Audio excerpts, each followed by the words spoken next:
Zenziku ana shamba heka 60. Heka 60 ya shamba lake lina miaka kama 5. Katika shamba la heka 60 amevuna parachichi tani 250. Tani 250 aliuza kwenye price ile ya mwezi wa 9 kati ya shilingi 2500 mpaka 3500. Ukikalculate the numbers per kg ni kama milioni 560 600 plus. Sasa nikamuuliza yule mzee Nziku, hivi benki ukiwaambia kwamba hili shamba lina thamani ya milioni 600, naomba benki unipe mkopo wa milioni 100, anaweza kujua kwamba hili shamba ni collateral inayojitosheleza? Hata kwambia ongeza nyumba. Sasa kwa hiyo huyu mtu ana heka 60, lakini value ya mavuno yake kwenye heka 60 ni 600 million per season. Nipe knowledge ya loan officer wa benki kujua kwamba huyu anapoomba mkopo wa milioni 100 kwenye shamba la parachichi la heka 60 ni dhamana inayojitosheleza ya kumwambia mtu wa benki kuu kwenye policy kwamba hatuhitaji dhamana ya ziada kwenye mkopo wa milioni 100 kwa huyu mtu. Sasa mtu wa benki kuu atajuaje? Atajua nyinyi mnafanya mikutano kama hii, mnamkaribisha manager, mkurugenzi wa benki kuu wa kanda, anakuja wewe tukavisit. Anaenda na visit shamba la mkulima mwenye heka 50 za parachichi, anayevuna tani 200, na unaziona tani 200 na anakuambia mimi season hii nimeuza tani 200, nimepata shilingi milioni 350. Lakini nilipoenda benki kuomba mkopo wa milioni 80, benki inaniambia leta hati ya nyumba. Sasa yale mambo utayafahamu kwa nini kuvisit kwa macho. Inakuwaje wewe unakuwa na shamba heka 20 la miti mipai, ila ukienda benki waambia benki nilikuwa naomba mkopo wa milioni 15, ila mimi na hati ya shamba langu. Sasa mtu wa benki kama ametokea Morogoro kwenye mashamba pori, anaamini kwamba kila shamba ni shamba pori, mpaka connect mipai heka 15 kwamba this is money, ni ngumu. Lakini I'm sure kaka Faramagwa na Tony hapa na ninyi mkivisit, mnapoenda Mwanza kwenye vile vikao vikubwa, mnapoanza kuzungumza kuhusu model za ukopeshaji visa vi dhamana, nadhani ninyi watu ambao mmetoka kwenye zono za aina hii mtakuwa na mtazamo tofauti. Ni jana nilikuwa na watu wa Vodacom. Vodacom walikuja Njombe mwaka juzi. Wakasema mkoa sisi tunataka kupilot kwa kukopesha wakulima. Nikaambia mnakopeshaje? Wakasema si ukiwa kwa simu. Wametoa ile mikopo Njombe zaidi ya milioni 600. Na marejesho yamekuwa 98%. Bado watu wanne tu ndio kwa hajalipa. Saizi wanakuja tena, wanataka kuongeza, wanataka kufanya scale up, kuongeza tena utoaji wa mkopo. Sasa kama mimi na simu yangu mkononi, maana nahamisha hii simu kutoka kwenye kiganja kupeleka shambani, napata mbolea, napata mbegu, wanataka kuongeza na package ya mbegu, maana walikuwa wanatoa mbolea na madawa, wanataka kuongeza na package ya mbegu. Lakini to just having my phone, line yangu ya kampuni ya simu tayari ni collateral. Lazima ujue kwamba kama ambavyo unaona watu wanapungua kwenye foreign kuchukua mshahara kwa sababu tuna sim banking, hata the young generation wanaokuja kwenye mikopo ya kilimo wataanza kutafuta ni wapi pana unafuu.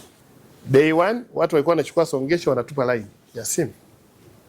Day 2 anakuja anabadilisha na simu yenyewe. Lakini teknolojia ikaja na solution, utatumia kidole gumba kwa ajili ya kufanya usajili wa line yako. Line zikasajiliwa. Watu wanaanza kuona hapa kuna hope.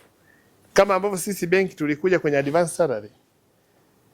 Na niliwahi kuja kuongea na ninyi wale wa manager wanaokumbuka kwenye mkutano wa Mwanza, nikamwambia ni lazima ufanye analysis kwa nini watu wanaenda kwenye mikopo umiza.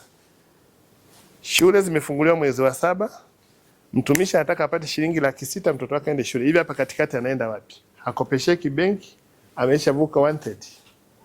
Lazima benki ijue kwamba ina salary slip ya huyu mtu, je, ina alternative ya kumsaidia?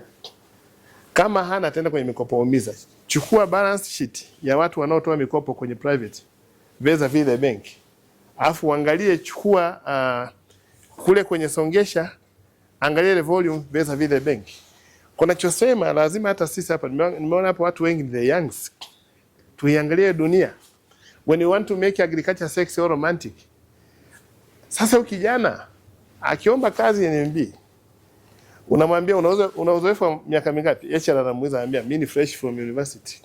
Anambia sasa wewe hujafanya intern mara kokote? Anakuja anakuambia mimi nataka kulima viazi mviringo. Unamwambia ushawahi kuvilima au hujawahi kulima, wewe ukopesheki. Ingekuwa kidogo una historia kuifahamu hiyo biashara tungekusaidia. Anasema naifahamu kidogo hii biashara. Unaambia contribute 10% ya milioni 1. Anakuambia mimi sina, nimeshamba tu bibi yangu hapo ameniambia baadaye kaa nyumbani nalala nilime. Maana tayari sio mteja wako. Lakini akichukua line yake ya simu anawaambia wale watu mimi nalima viazi mviringo. Wanaambia okay, sitakupa wewe mbegu, mbolea, ili mradi tu viazi vyako visidi heka 1. Wanampa. Akilima anapata gunia 100. Anauza. Maana anaanza kuona benki sio mahali pa kutumainia. Ana benki yake kwenye M-Pesa anakaa. Kwa ana haja kuwa na account. Anakota ile kwenye M-Pesa, anajua kwamba ataenda kutanua wigo itafika kiasi fulani.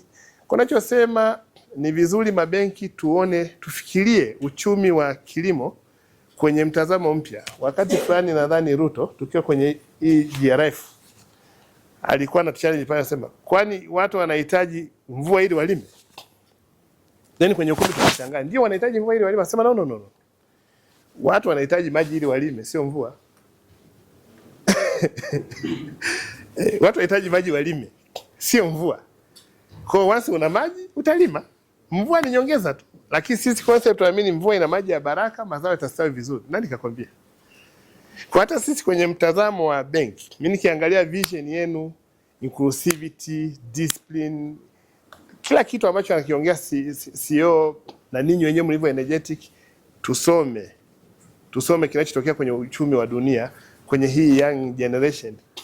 Nilikuwa siku moja namwambia Tony, watu wana bodaboda zao. You remember that case?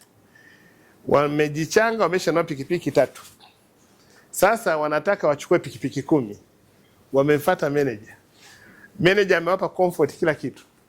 Lakini kwa nini walikosa mkopo? Kwa sababu afisa mikopo kwa nia nzuri, mimi nasema nzuri, ameuliza ofisi yenu iko wapi? Akaambia sisi hatuna ofisi, ila sisi tuna ofisi yetu, ni account yako na marejesho yetu yako kwako. Sasa kama loan officer kichwani bado anafikiria moving with the office. Kule Kenya KCB na shutdown matawi anataka watu wahamie kwenye mtandao.